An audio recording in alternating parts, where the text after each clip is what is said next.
you went from being a priest in the Episcopal Church to being a Catholic. Yeah. How did that happen?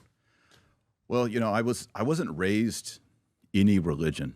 I think we celebrated Christmas and Easter, obviously, but we never went to church. I wasn't baptized, had no religious formation. And when I was a kid, my best friend told me, he's like, hey, I just want you to know you're going to hell. And I was like, why am I going to hell? And he said, because you're not baptized. You're not a Christian. And as a kid, I didn't know what a baptism was. I didn't know any of this. But it kind of started making me think about, okay, well, who is God and heaven and hell and all that. And how old are you at the time? Probably around like 8.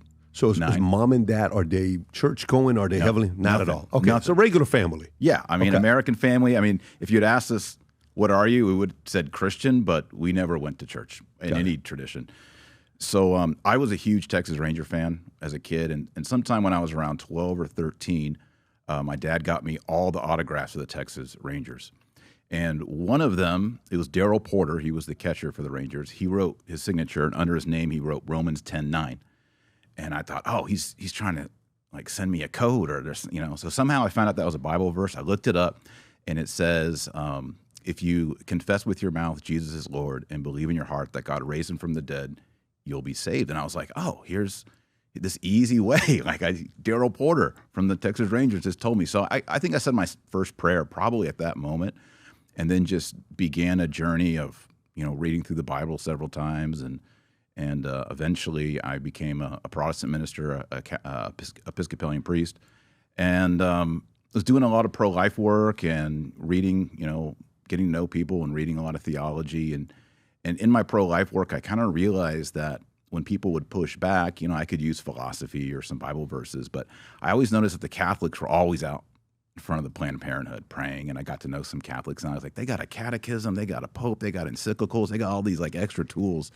And so as I prayed about it and discerned, eventually went to Rome, and I was at a mass with Pope Benedict.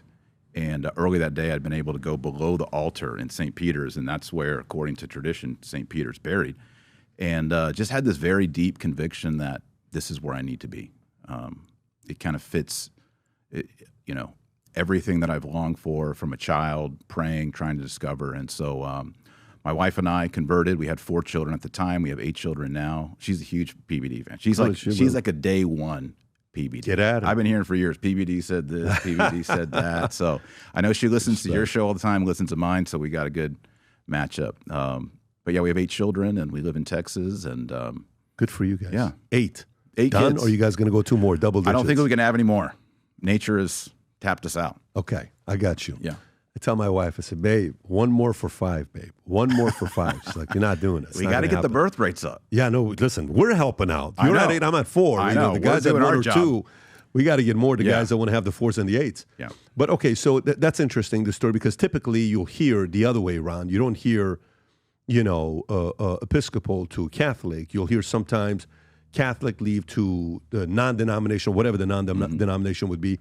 For you, was it, how much of it was mainly when you're seeing that Catholics were showing up outside of pro-life, outside of the what do you call it, Planned Parenthood? Yeah. How much of it was that? How much of it was friends around you? How much of it was certain system, structure, organization that kind of fit into your personality? How much of it was which one of those? I'd say it's 100% theology, reading sacred scripture. I think, when I was a teenager, and when I didn't go to any church, we didn't go to church. So, someone said, well, here's the Bible. And I think I read it through 3 times. I was just an avid reader. And then reading church history, the church fathers, since I didn't grow up in a tradition, I was always sort of open, well, what's a Methodist believe and a Lutheran and the Bible church, and, trying to figure out, who had the right take on it. Because I also kind of had this feeling that, or this call that I should be in ministry or a pastor. But then I was like, well, do I join the Methodist or the Baptist or the Assembly of God? I don't know. So I was always sort of exploring it.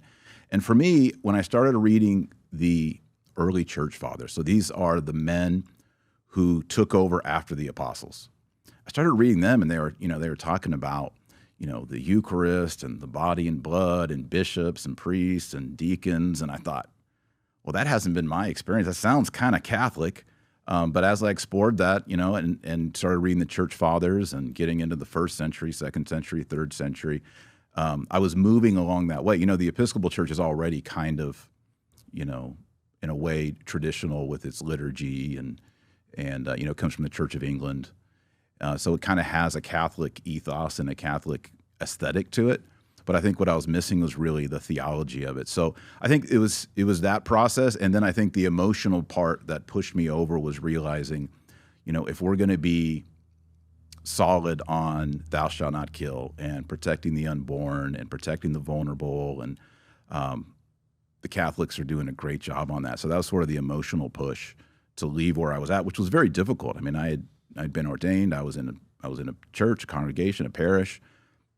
I had people. I had all this going on, and so to walk away from that was extremely, extremely difficult for me. But I say it's like the pearl of great price. I've been just so blessed in being a Catholic and the 7 sacraments, and I mean, I've been Catholic almost 20 years now, and still learning more. Just in Rome a couple weeks ago, got to see the Pope 3 times, and this time, how was that? It was amazing. Yeah, I mean the last Pope was kind of trailing off on popularity. He wasn't doing so well. We could talk about that. And he was interesting. He's interesting. I wrote a #1 best-selling book called Infiltration, of which talks about him quite a bit. And I met him and gave him the book. It's quite critical of Pope Francis, the previous Pope. But now I was amazed. Like, the crowds in Rome are huge. I mean, he's out there in the Pope Mobile, and it is just packed out there. Why do you think that is? I think people, including myself, were very disappointed with the previous Pope. I think there was a lot of hurt, a lot of misunderstanding. And just to have a fresh, new face in the white, in the Pope Mobile, I think there's a lot of optimism. I mean, the jury's still out, but I remain prayerful and optimistic. But, yeah, it was great. I mean, for me, going this time, I've been about 8 times, and we went to the Catacombs. And you go down there, and they say there's 100,000 Christian martyrs buried down there. 100,000. There's 500,000 Christians, 100,000 people killed for Christ. Wow. And you just go in there, and you're literally just touching their tombs. And there's full size, and then there's even like little.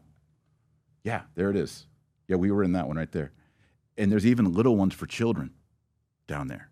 And you're just thinking to yourself, these people, like, their Christianity, their experience of Jesus Christ is so much more profound. Like, I felt just lukewarm, weak sauce Christian down there, because, when they're going to church on Sunday, that could be the last one. Like, they could be stormed in. And that was the story of thousands of early Christians. So to be down there and to experience that, to actually touch it, was very humbling, and makes me realize.